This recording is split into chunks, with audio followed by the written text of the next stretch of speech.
Hey everybody, we are live. This is Pet Hub's Lost Pet Prevention Month, focused on dogs and how important training is. We're super excited about it. Myself, I am Lorian Clemens, CEO and co-founder of Pet Hub. I am also the voice of Pet Lover Geek if you listen to our podcast there. And today I am super duper excited. I have two really wonderful trainers on with us. We have Robin and we from Dog Gurus, and we have Nick from Harper. And I'm going to ask Robin, why don't you introduce yourself first? Tell us a little bit about yourself, and so we can get to know you. Sure, I'm so happy to be here. I am Robin Bennett. I am the co-founder and co-CEO of the Dog Gurus. We're a business consulting service for the pet care industry. So we work with lots of pet care facilities around the country. Personally, I have been in the pet industry for 30 some years now, and I'm a certified professional dog trainer. Awesome. Fantastic. And Nick, I'd love to hear more about you. You are from a company called Harper, so tell us all about it. Yeah, so I'm the co-founder and CEO of Harper. We build an app for iPhone that helps anyone learn to train and parent their dog from the comfort of home.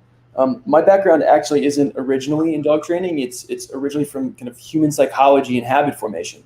And so as my wife and I got our first dog, we immediately became those cliche millennial dog parents. We took a million photos, no expense was spared. We knew training was going to be super important. And as we set out on that training path, I learned just how much dog training is really about human training. So much about developing habit. And ultimately, that's how Harper was born. I love it. And you're so right. It's really the way the dog behaves has to do with who's at the other end of the leash, for sure. So let's start first. So this is about lost pet prevention.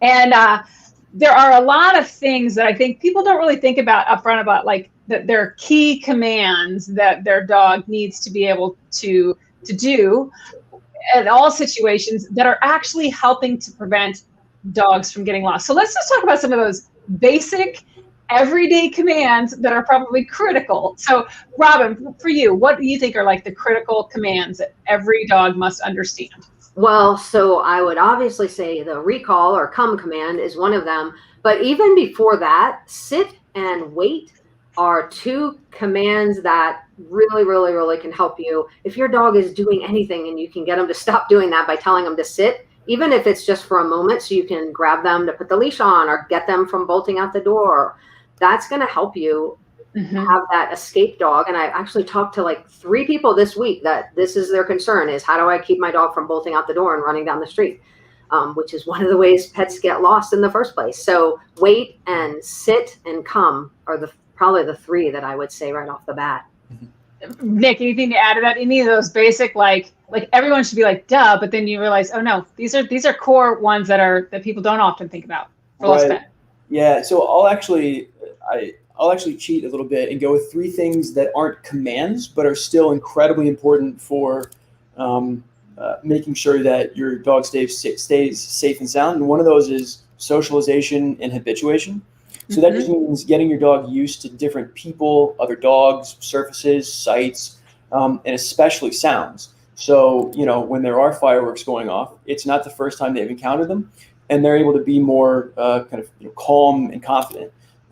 So it's getting them lots of reps of positively introducing them to stuff that they're going to encounter, so that when that happens, they don't have that flight response where they don't think and they just bolt. The second one would be safe separation. So making sure that both physically and psychologically, the dog is secure if you need to leave the house, and they're not trying to dig their way to find you when you're at lunch or having a meeting. And so, we love to recommend crate training for that at Harper for almost everyone as a great way to accomplish that. And then the third one would be impulse control. Part of people growing up is developing self-control. And it's true for dogs too. And so teaching them that they get to make choices in life, and then showing them that it's worth their while to make the choice to stay near you or stay in the yard or what have you. And reinforcing that over and over and over again. Just like Robin said, in terms of not bolting out the door, understanding you stay near me and good things will come is super important. I love the socialization one is so great too, because if you do have a lost pet and they're nervous and freaking out when they're lost anyway, the dog that's a little bit more social, who's willing to go up to somebody, more likely to be caught and turned back over to the pet parents, hopefully. So that's a great one. Well, that's a huge one. And you know personally that's been a big scare for me, Robin. Yeah.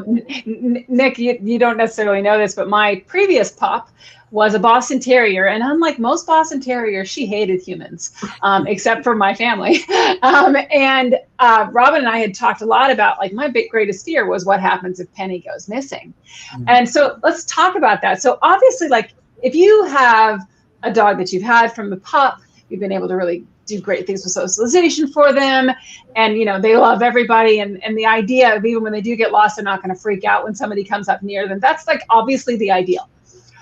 Let's talk about, though, those non-ideal situations where you have a pup who maybe has super crazy anxiety when you're not around them. Perhaps they're a rescue and they aren't really great with new humans. Let's talk about some of those things that you can do. What happens if my reactive dog gets lost? Like, what are those things that you can do on the training side to help with that? Robin, I know you've given me suggestions in the past, and then I'd love to hear Nick after that as well. Yeah, so I would start with a lot of work on re-socializing or that dog to getting as comfortable as possible with friendly strangers. And the problem is it takes a long time. So lots and lots of positive associations with people that the dog doesn't know. And it doesn't mean the dog is going to love everybody, but hopefully we can get to the point where the dog recognizes, hey, this person, and most people, when they're looking for a lost dog, they're going to have treats. So hopefully you get to at least to where the dog is saying, hey, people with treats, they aren't so bad. I might not want to love on them, but I'll at least go get some treats from them, which at least gives that dog the opportunity to be lassoed or whatever by somebody that might be trying to recover them for the pet parent. But a lot of socialization and just positive experiences. And then Nick talked about crate training. Even if your dog is older, I would still get it comfortable going in and out of a crate. And actually, a lot of dogs that are more nervous actually don't mind being crated if you introduce it to them slowly, which does, again, take time if you have a dog that's never been in a crate. But that's going to also help if that dog does get in a humane trap, which a lot of people, if your dog is lost for a long time, they will set up traps for those dogs. So again, if you have a dog that's at least comfortable going in there, and then the door shuts or whatever, it's not going to completely freak out. And it's still going to be scared, obviously. But we're hoping to at least get it to where it's feeling, okay, I've been in a crate before. This isn't the worst thing. So just a lot of really individual, slow socialization to get that dog used to some of those things. Yeah, love it. Nick, anything to add there? Yeah, from the human side, I think two things. One would be, accept that, dogs, no matter the age and no matter the experiences, can learn and can change and can grow just like people. Whoever came up with you can't teach an old dog new tricks is a liar, right? Yeah. Now, like Robin said, there may be limits, just like with people, there may be limits on how non-reactive, non-aggressive, or socialized that you can, get your individual dog based on their history and experiences. And again, kind of like with people, certain folks are never going to be gregarious or the life of the party based on their upbringing, but that doesn't mean that they can't be confident, calm socially, and grow into that. So I'd say number one is embrace the fact that you two can still change together. And then number two is accept that you're going to have to make smaller jumps and steps along the road than you think. I think everyone that we talk with, Robin, I'm sure you're the same. There's this, kind of going from, 0 to 100 step with almost everything, and being able to accept small wins along the way, right? We met two men with beards today, and that was the goal. Like, that's awesome, right? Yeah. Or we worked on, we went to this surface or these sounds, and kind of finding those on that checklist along the way, win by win over time, and you look back and you've achieved what you wanted. I love it. And I think, Robin, it was you who gave me this idea too of the game of gotcha. Yeah, I was actually just going to say that too. Talk about that. Talk about the gotcha game, because that was like a game changer for me and working with Penny on like what happens if she gets lost. Yeah, so the gotcha game, and we recommend this for any dog, it's just really getting the dog comfortable with somebody grabbing its collar or grabbing it, if it's harness or whatever, because that's what's going to happen. The reality is that's probably what's going to happen if somebody's trying to catch a loose dog who's running past them. So playing a game where that does become a fun exercise, where it's not this scary hands reaching out, somebody's grabbing me by the collar and I'm freaking out. And so we do a lot of just basic recall commands where we're calling the dog, and when they come to you, you grab them by the collar and hold the collar, and then give them treats, and then let them go and they can go play again. But you make that a big game so that the dog gets used to that collar being grabbed, and hopefully that's going to help to desensitize them around other people who might end up doing that with the dog. And that's honestly a safety issue for any dog, because anytime, it also prevents that dog who comes and then just comes just out of reach where you actually put the leash on them. So it actually is good for any dog, because it prevents that little game of, I'm coming, but I'm not going to come all the way to you because I know you're going to put the leash on me kind of thing. We're playing that game right now with our 8-month-old pup. Yeah. Exactly. It's out of our reach. And I would love it. Maybe Nick, you can chat about this too. Like the whole idea of recall and making it a game. It's not okay that they just come to you when they're in the backyard. But like, how do you teach that greater idea of come, or come to mommy, or, here? How do you teach that in multiple situations in a safe way? Because you can't expect that you're going to be in the situation in your backyard when they're actually in a potential getting lost position. Right. Yeah, exactly. I mean, for us, the way that that we tend to structure it in the app is first, let's make sure that it's, they understand what you want. Right. So is the signal being received? Literally, do they hear you and comprehend it?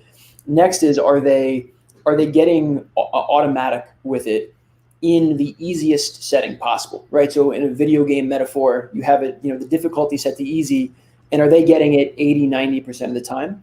And then, adding what they call the 3Ds: distance, duration, and distraction.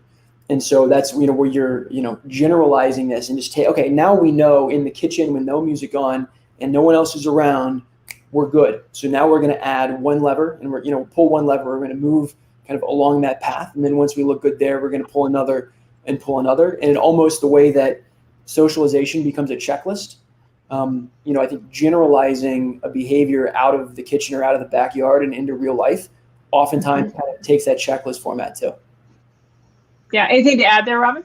Yeah, I totally 100% agree with that. It is adding all those distractions, the distance, the duration to everything. And the problem is most of us get really good at practicing in our backyard or in the living room, and the dog gets really good in those environments, but dogs don't generalize very well. So you really do have to practice in other locations.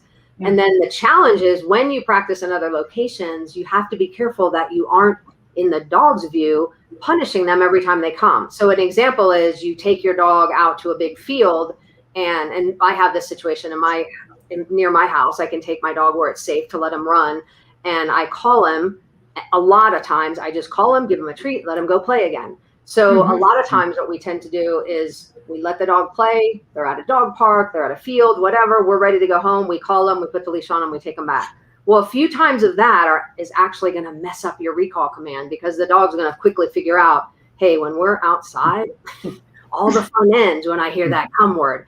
So you have to really be intentional about practicing in all those environments, and it doesn't mean the fun ends. Mm-hmm. It's going to mean that occasionally, because you do have to go home. But lots of times you just need to call, give a treat, reward the dog, play with them, whatever your reward is, and then let them go play again. Yeah, I love that. That's critical for me. And I'm hoping that when people are listening to these things, what they're really getting is that when we say Lost Pet Prevention Month, it's precisely because of this kind of stuff. It is about prevention in so many ways. It's like, what do you do for months, weeks, years ahead of time that are going to keep the dog from getting lost? So I'd like to go back to a situation, and Nick, I'm going to throw you the situation, even though Robin gave us the situation. Another situation that is super common, which is the door opens, pizza delivery, whatever, and the dog bolts.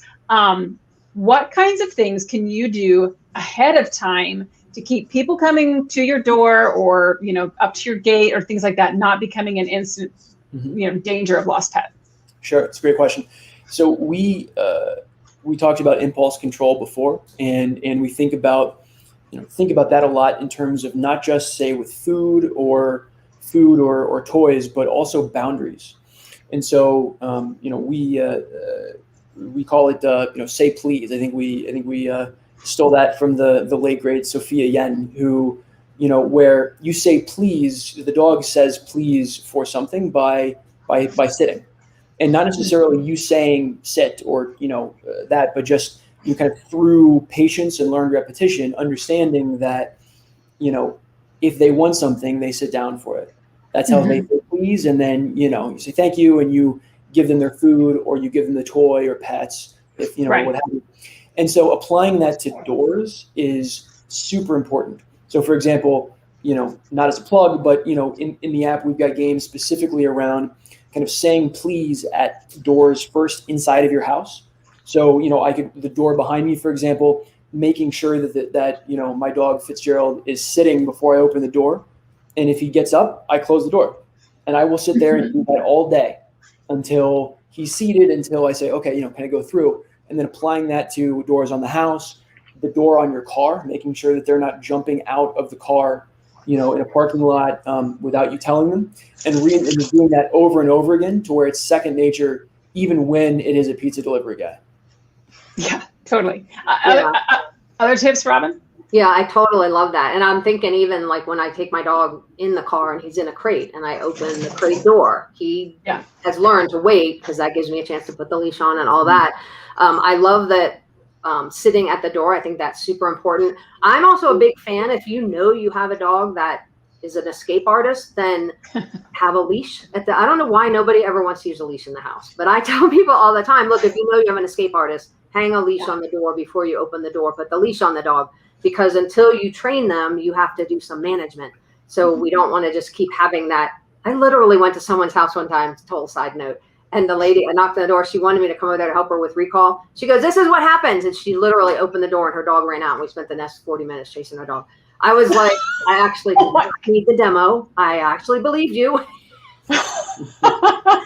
Anyway, that was like one more time the dog got to practice the behavior we were trying to resolve. So management, using a leash in the house when you have to open the door. A big thing that I do with families is I think I might have talked to you about this on one of the calls before, is when I had two young children and they would have friends come over, and I had two dogs at the time, actually three at the time. I actually taught them to run in the basement when the doorbell rang, because then we just closed the basement door. And so for me, that was how I trained that situation, because my kids, it was just too hard to try to manage two kids and three dogs and neighbor kids coming over. So things like that can solve some of those problems without, necessarily spending a ton of time if you have like all this other stuff going on in your life. But the important thing is we need to prevent them from practicing that behavior, because let me tell you, it's super fun for the dog to run out and Well, and what we did with Penny was, so that she wouldn't go Cujo on whoever it was that had knocked on the door, we had a command that we taught her about go to your place. And first it was one particular place in the house, but it became any place that we pointed to, she knew she had to go to that. So it was either a chair or sometimes her bed. And we would tell her to go to her place. She would start to hear the doorbell. She would look up to us and we would say, go to your place. She knew she was just waiting for us to tell her, where am I supposed to go? And that was, again, repetition. And it took probably a good year to two before we really built that into her. But I think too that the other thing that I'm going to say as a mother, I've got a dog who's freaking out about the treats that are on the table. As a mother of a toddler and an 8-month-old puppy, baby gates are your friend. Exactly. And especially when they're still in learning mode, like this little 8-month-old hooligan, baby gates are your friend for sure. Let's talk about another situation that Nick brought up, and I think they can maybe add a little bit more to that discussion, which is travel. And, you have to take them to the vet or going to the dog park or what have you, and talk about like some of that etiquette that you need to be able to help your dog learn about travel and what's important there, because I do believe that there's kind of an etiquette, that this car doesn't start driving until XYZ is happening, kind of a thing. So what are those etiquette things that you can be teaching your dog about travel, and so that they're staying safe? Mm-hmm. Well, do you want to start that, Nick? Yeah, sure. I mean, I would extend that say please idea in a lot of ways. So, one of the first trips we took with the dog was, an overnight, and we stayed in a dog-friendly hotel. And so it was, elevator door at the lobby checking in, at the elevator door, waiting in the elevator door, waiting to go in the room. A lot of sitting until release. A lot of saying please at those boundaries keeps everything really calm. I think the other piece too is, and this isn't quite training, but plenty of exercise and mental stimulation beforehand. And so what may be commonplace to you, is new for them. And so anytime you've kind of got a novel situation, making sure that they're not, amped up with or pent up energy is just going to make everything go much smoother. Mm-hmm. Absolutely. We actually travel quite a bit with our dog, both staying in hotels, and we also have a motorhome. So travel is hugely important. But I would say this goes back to what Nick said earlier about crate training.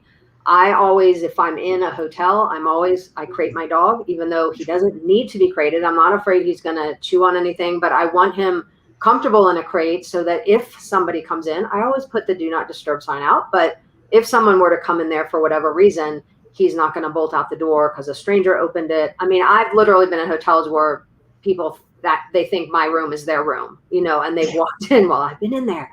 So luckily always dressed. So that's good. But I've been in those situations where the door opens and you're like, oh, I hope my dog doesn't run out while I'm not here. So I always, the dog is used to being in a crate. In the car, I want them used to riding in a car. Like, can we just talk about that? When your dog is new to you, the only place we tend to take them is to the vet, which isn't always the most fun in place. If you're like me, when my dog was a puppy, I took him to the vet all the time and we just play in the lobby. And then I would go home. He wouldn't necessarily have any kind of bad experience. So consequently, he loved the vet's office. But you want to also make sure that the rides they're going on are fun. So you can get the dog used to being comfortable being in a car. So they're not freaking out or slamming against the windows or barking or, because you have to drive. And you want to make sure that you're safe too. So I like either getting them used to being in a crate in the car or having like a sleepy pod or a seatbelt or something. So making sure they're restrained in that way. And then I totally agree with the impulse control Nick talked about when doors open from the car, that they should not be just bolting out for just a whole ton of reasons, not just lost pets, but just, getting hit by another car or whatever if you're in a parking lot. So there's just a whole basic manners really for when you travel, as well as just being able to be around in close proximity really to other people or other animals and have their attention still on you, which I think is important as well.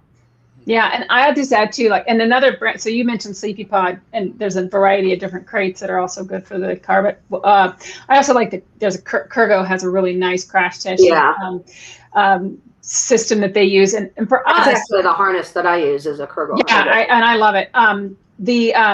For us, we make sure that there's a system now that we do.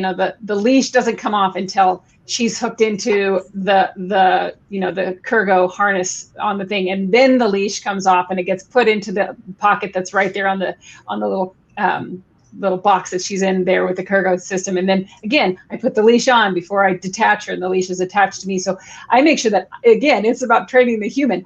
I create like this very specific system that I do. And the other thing, Robin, to your point, about making sure that there's fun things. When we first had Hetty and we were going out, the only time she was getting in the car was to go to that vet place where they were giving her shots and everything. It was not pleasant at all.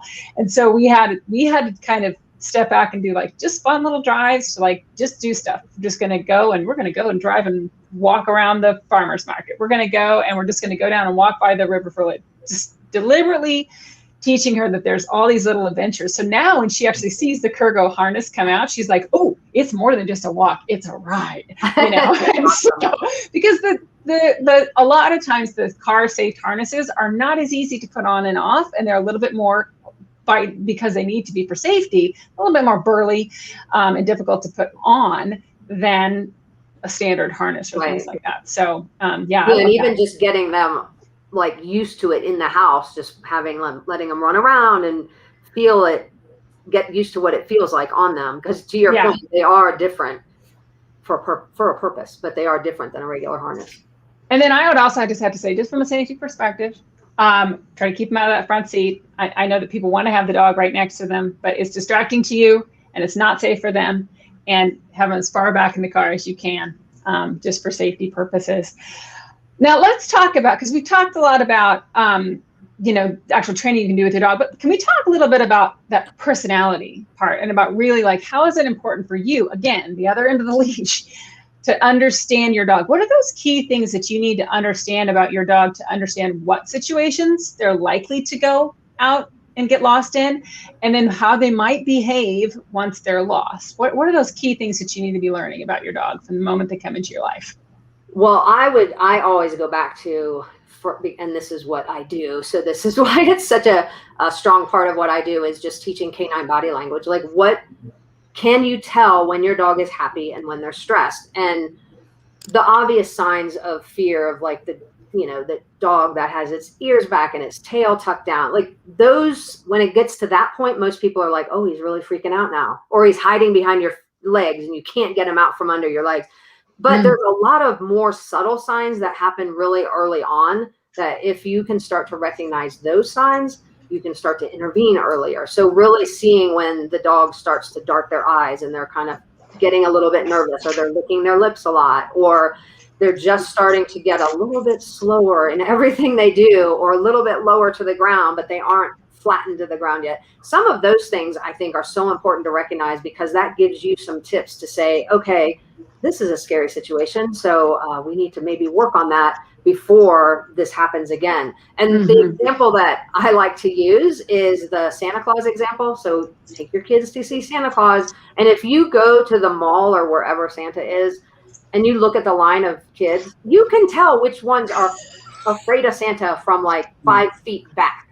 And like, watch, that doesn't get better. Usually it gets worse the closer they get to Santa. So it's kind of recognizing that, maybe this isn't the best year to go see Santa, or let's just only, stand near him and not actually sit on his lap. It's the same thing with your dog. If you're noticing that they're afraid of something, you notice that they're already scared of loud booms or sounds or whatever, then well before the 4th of July or even the 1st of the year now, because there's a lot of places that do fireworks then, it's time to start working on some of that desensitization and some of that getting some help for your dog before it gets worse. Because it's generally those kinds of things that the dog's afraid of, they're generally not going to grow out of.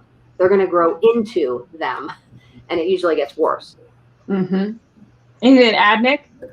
I think that was great. The only thing I'd say is the way that I often think about it is so with fear, similar to like distraction or reward or level of attention on you, almost always trying to be able to place where they are on like a 1 to 10 scale. Like this distraction is a 7 for my dog, but it might be a 3 for someone else.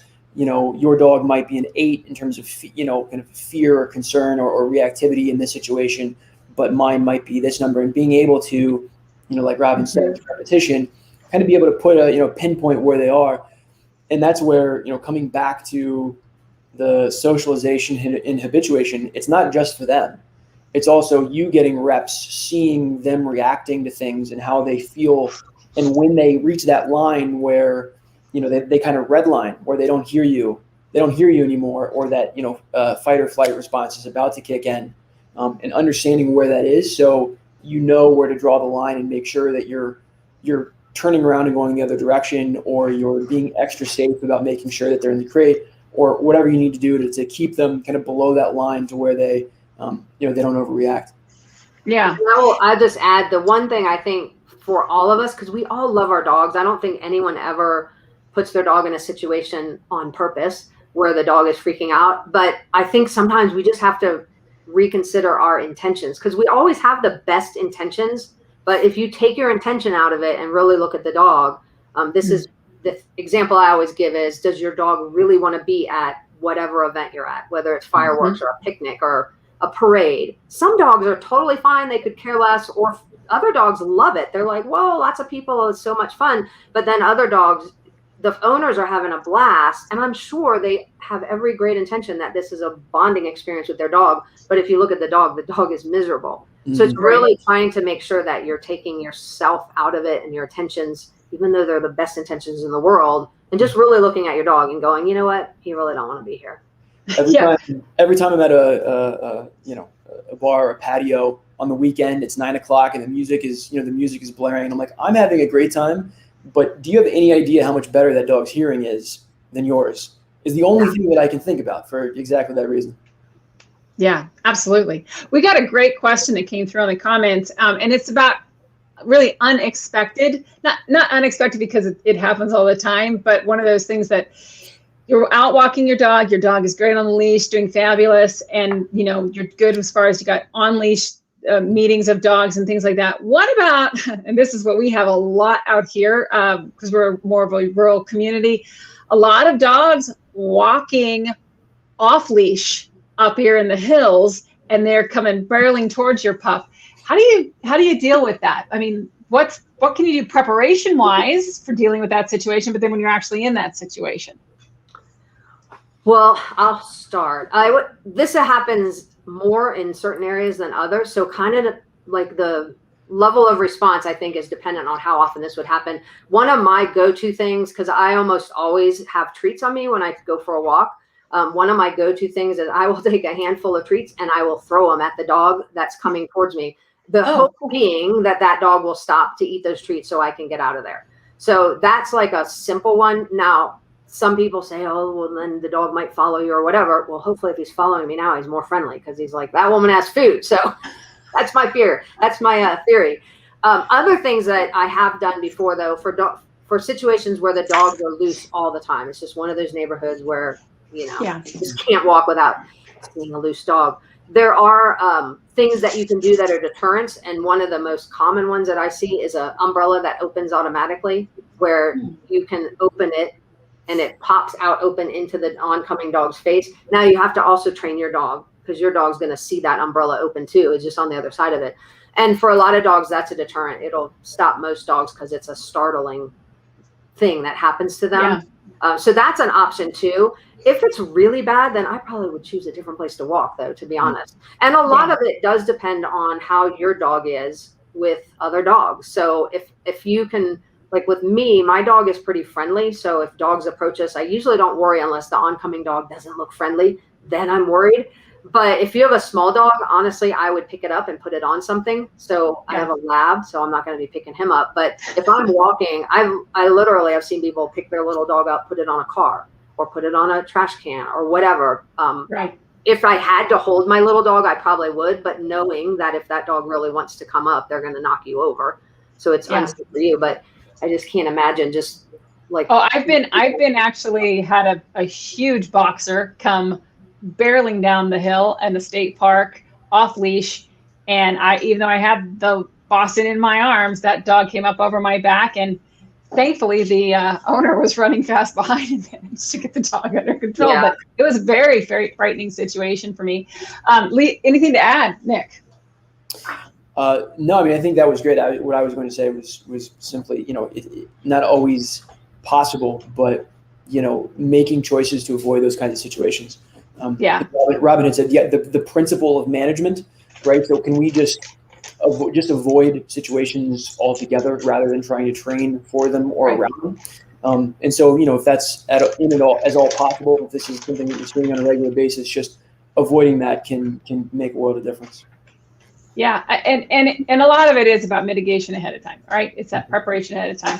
If you always are on that trail and there's a bunch of dogs that are off leash, then don't go there. As much as it sucks, you have to make that adjustment for your life. But at the end of the day, it's taking care of those dogs. Let's talk about some other, like those unexpected situations. Can you think about other types of things where like people have no idea that their pup was going to be in a dangerous situation, and then boom, they're gone? In terms of running away, you mean? Yeah. Honestly, I think I think the most common things that I see, obviously there's like loud sounds, 4th of July, Right. that kind of thing. But that could happen if you're on a street and have you ever been walking and like a car backfires? Oh yeah. I mean, it's really scary. And if your dog is, easy to startle that way, that's another time. I will tell you that at my daycare that I owned in Virginia for many years, I actually took 2 dogs out for a walk one time. It was really early in the morning, thank goodness.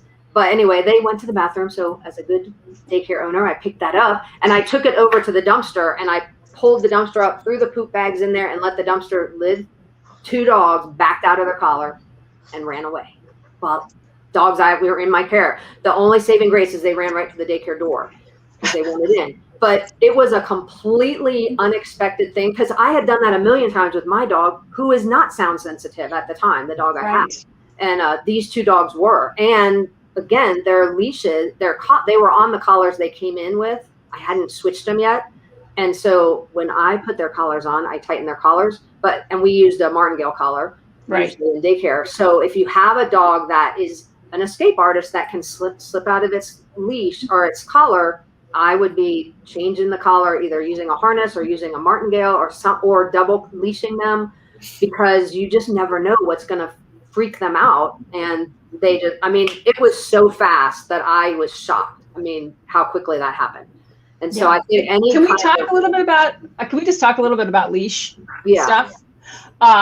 Because I don't know what your opinion is about this, but Nick, can you talk a little bit about leashes and like what kind of leash should you be using, and what kinds of leashes should you never use for safety purposes? Sure. So to be blunt, we're not big fans of retractable leashes. Especially in the beginning. I mean, all the time really, but especially in the beginning when you're trying to feel out, this walking with a dog on a leash is kind of this.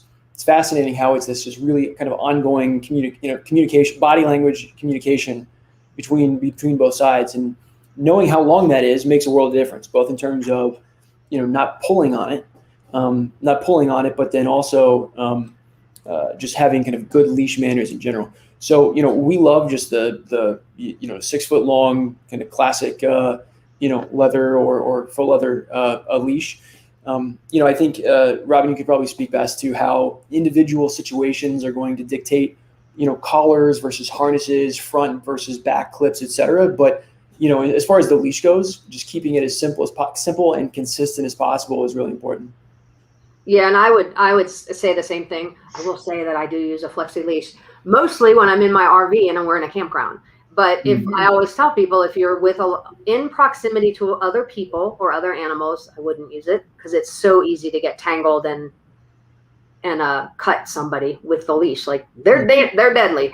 And if your dog has a problem with pulling, I wouldn't use them either because it's not going to help you with that problem either. So we usually do recommend, like on a normal walk, using a 5 or 6 foot leash. Again, leather, nylon, same thing. Harnesses, I like either regular collars like a nylon or leather collar, or a harness. If you have a dog that really pulls, I do recommend front clip harnesses. Back clip harnesses, though, a lot of people will use those for smaller dogs that have throat issues or pulling so hard that they're choking themselves or that kind of thing. And then the martingale collar, which I usually recommend a nylon one, is like a limited slip collar. Basically, it tightens when the dog tries to back out. And for dogs that like to back out of their collar, and it's surprisingly fast at doing that, I would use a martingale collar. Or, like I said, I would put a harness and a collar on and double clip it to both. Yeah, and I also use this, particularly when we're out doing a hike or a run, I use a kind of leash that attaches to me, and then it has a separate handhold. So I've got the handhold where I can do the control that I need, but there's times I have to scramble over rocks or stuff like that. I need both my hands free to do that. The dog has got a long enough lead that she can, navigate on her own. But she's attached to me, and so that to me is particularly for those running or hiking situations. I like that as well. It's interesting you said that because I just did a hike about 3 months ago, and I always have my dog on leash in the mountains because I live in Colorado. There are bears and mountain lions.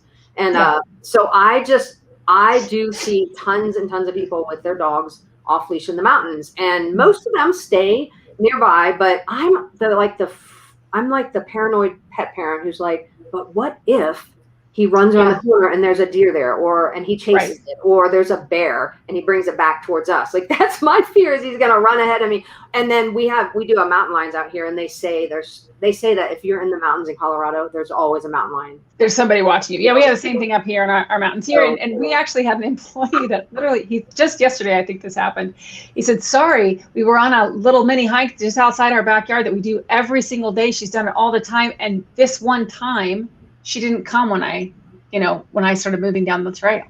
I mean, so it's always just that one time where something unexpected is going to happen. We are in the middle of a fire season in the West Coast. Just that one time that you're going to have to unexpectedly quickly evacuate, and it's going to be a stressful situation.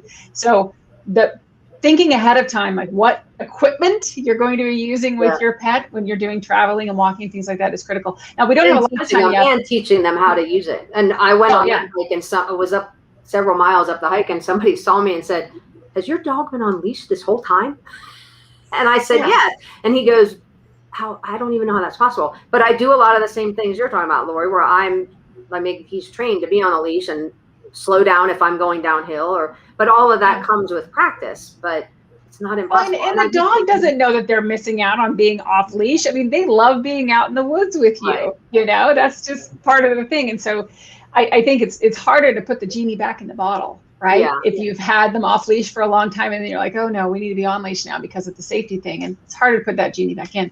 I want to make sure that we spend a little bit of time talking about, okay, they're lost. They're missing. What can I do? Like, what are the tricks when I'm out there? Because a lot of times you will hear about all the time, like, I could see my dog. I was trying to go towards him, but he kept running, or he wouldn't come when I was calling him, or all these kind of things. Either your dog is lost and you're out looking for them, or you have found a lost dog. I would love it if you two could talk about some of those approaches that you need to have when that dog is in a lost, scared situation. You want to start with that, Nick? Yeah, sure. So, I mean, I think the first thing is, I think it's about pull, kind of almost like pull, not push, right? So it's while playing, the gotcha game and making them comfortable in that regard is super important. Sometimes those kind of successful recoveries are more about you being more interesting and more exciting and more fun than the alternative. And so whether that's, just, either calling them or just, kind of making noise in an energetic tone, running in the other direction, kind of making it rain, treats, kind of you mentioned for the other dog, even something silly like getting on the ground and acting excited about something, like whatever it is, where when you put on a scale, you're more interesting and exciting than the environment. I think gives you the best opportunity. Yeah, and I would agree with that as well. I also think that if you're looking for your own dog, well, this is really true, even if it's not your own dog, but your own dog's going to recognize this more because it knows you, but you do have to act normal. Like, you're going to be freaking out. Your dog is already nervous, and dogs do get much more scared, I think, than people give them credit for when they're out on their own. And which means that when you're calling them, if you're scared too, you're just going to feed into that. Your dog's going to be like, what's wrong with her? Like, I think that's my owner, but she's freaking out too. I don't want to go there because she's upset too. So and that's hard. And this is the same thing we tell people, even when their dog just runs down the street and you can see them. The worst thing you could do is be screaming at them and be angry, or be totally paranoid, because your dog is going to be like, that's not how we train the call. That's not the call. That's not the come command. So your come command has to sound the same way it sounds when you're having fun and you're excited. And like Nick says, you have to be really energetic and kind of acting as normal as you can. So your dog is like, oh, okay, I'm scared, but this seems to be a little bit more normal now. So, and even I would, for dogs like that, I would, especially if it's a dog I don't know, I would take lots of treats and big treats, and I would be throwing them to the dog, because the chance of that dog, who, especially one who doesn't know you, of just coming all the way right up to you right off the bat because you happen to have a piece of chicken in your hand is a lot less than if it's a dog that you met with their owner. So I would be doing a lot of tossing treats and then kind of doing the breadcrumb thing to try to get that dog to come to me. With a dog that doesn't, well, really, even with your own dog, if they are approaching, I would sit down and try to just be as calm as possible, just talking to them, just, being really, really happy, but not trying to chase them. And running away, if you have a dog that is interested in chasing, works great. If you have a dog that's a little bit more nervous, then I would just sit down and wait and keep tossing treats and see if they'll come up to you. And sometimes it might take a few times of that before they'll come close enough. Yeah. It's funny. I tend to attract lost dogs. I don't know if it's because of my business or what, but I actually usually have very stinky treats. High value treats when you're looking for lost dogs is critical, because we have what we call it kitty crack, but it's that freeze-dried salmon. Yeah. That cats and dogs both will make their way to you. Once you've thrown them a couple of them, it's such a high value treat that they'll be like, oh yeah, okay, I'm gonna talk to this lady. And again, like what you said too about sitting down, I've actually laid down on the ground and found that a lot of dogs find that it's just disarming. They're not nervous about it. I make sure, if I am just sitting, I make sure there's my side to them. I'm not facing them front on, because that's really, confrontational. But yeah, I just start babbling in my high voice, and then pretty much, it's amazing the dogs that have come and been like, okay, yes, you could be my friend. I don't know if it's, like I said, occupational hazard for what I do. I just always seem to find them. All right, well, we've got a little bit of time left. I want to make sure we wrap this up. Are there any other things that you feel like we've missed, this one big thing that we should all be thinking about? Well, the last thing I was going to just throw in terms of recovering lost dogs is obviously I would recommend now, while your dog's not lost, doing a lost pet flyer, so you have it ready to go. And let's hope it never happens and you never need it. But if your dog's a puppy, obviously I would do this every few months, because they're going to look a lot different. But creating that flyer so that if your dog does get lost, you have an immediate flyer you can make copies of and put out, obviously notifying any alert systems that you have. Hopefully you have those things on your dog's collar, obviously through Pet Hub. I would also have a lasso leash. So it's what we call a kennel lead, because we use them a lot in the dog boarding kennel, where you don't actually have to clip the leash on. You can just throw it over the dog and the leash tightens. And having one of those is really good, because you can sometimes catch the dog without having to get, a hold of the collar. And if they even have a collar on, let's just talk about that. But if they don't have a collar on, especially, you can still throw something over their head and have a leash to help get them out of wherever you find them. So those would be other tips for recovering a lost dog. Awesome. Nick, what about you? Yeah, so I'll go with, since Robin touched on when the dog is lost, I'll go on the everyday, and I'll say two things. One is, you're always training. And so, short, like the deliberate, structured training sessions really are super important, but applying some of those principles throughout the day, you can make so much progress. You have so many more opportunities for repetitions than just when you say you're training, right? Like, your Fitbit or Apple Watch, it continues to count steps even after you left the gym, right? And so that same kind of idea, just your day-to-day can make a world of difference. And then secondly, I'm a broken record about it, but I'll say it really is human training. And so, whether that's staying healthy to avoid, kind of medical issue, or whether that's saving up for a rainy day, or whether that's, training so that, your pet doesn't become lost. It's the day-to-day work that, you put in ahead of time that you're able to kind of cash out when you need it. And it doesn't take a lot. Where 2 minutes, 3 minutes, once or twice a day can really be, built over time. Weeks and months is really all it takes to have a lot more confidence when you take your dog out in the world and know that things are going to be all right if something awry happens. Absolutely. And it is really, truly about being prepared. And it is about this prevention piece that we are trying to really drive home today and all month long. And Robin, you mentioned about doing that lost pet poster. That's when a service like Pet Hub, or frankly, there's other services too that have online profiles, but a service like Pet Hub you have all that information down. You have the most current picture already there, so that all it takes is a click of a button to create that lost pet poster. That's why services like Pet Hub are so critical. And it's a free service, so it doesn't, get signed up. It doesn't take any time. It's like 5 minutes to set it up, and it's free.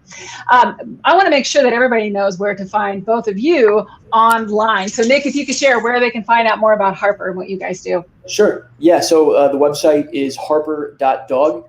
You can also find us in the App Store by searching for Harper. And, if I can be useful or answer any questions, my email is just nick@harper.dog. Thank you so much, Nick. It's great having you on. Robin, how about you?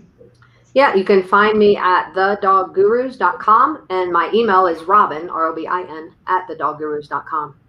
Love it. Thank you both so much for coming on and joining us. Really, really terrific tips that we got from you. And remember, everybody, it's all about prevention. Your pet, 1 in 3 pets will go missing during their lifetime. 10 million pets go missing every single year in the United States. So prevention goes a long way to making sure that if they do get lost, they get home very quickly. Thank you both so much for joining us. I'm Lorian with Pet Hub, and we hope to see you next time.